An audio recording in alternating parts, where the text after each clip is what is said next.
Magandang araw! Ako nga pala si Faith at samahan niyo ako ngayon sa pag-aaral natin kasama ang Team Kabataan.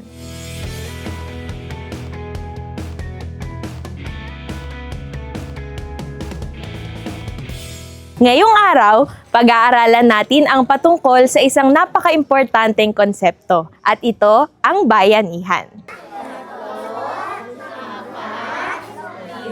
Ilang letra po? Sinang ready na malaman ng secret word? Taas kamay. Ang last natin na secret word ay ten. Charan! Hala, ang haba na. Pag dinugtong siya sa bayani, ang bayani at han, ano kayang tunog nun? Bayani, han. Ay! Ngayong taon ay mas pagpupukusan natin ang community-based learning.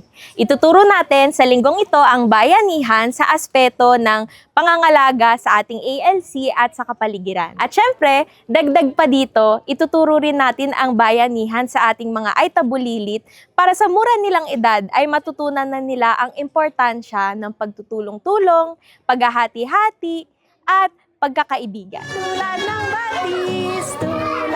batis, umiikot talaga sila. Bakit po nila binubuhat yung bahay paglilipat? Anong tawag mo dito? Ano daw? Turo mo nga, ito ay?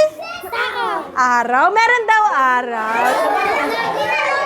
Katatapos lang namin i-discuss ang ating lesson, bayanihan, at patuloy natin siyang mas ituturo pa sa mga bata sa pamamagitan ng mga iba pang hands-on activities. Ngayon naman, kung makikita nyo, ang mga bulilit natin ay nagbabayanihan sa pamamagitan ng paglilinis ng ating multipurpose hall. Yung iba po sa kanila, ayan, kung makikita nyo, naglilinis ng ating pader, at yung iba naman po ay naglilinis at nagpupulot ng basura. Ayan, sa ganitong paraan po, matuturuan natin sila kung paano mas mapangalagaan po ang kanilang silid-aralan. Kung naniniwala ka rin sa edukasyong mapagpalaya at tunay na kaunlaran para sa lahat, tara sa COMU, maglingkod at matuto kasama ang mga katutubo.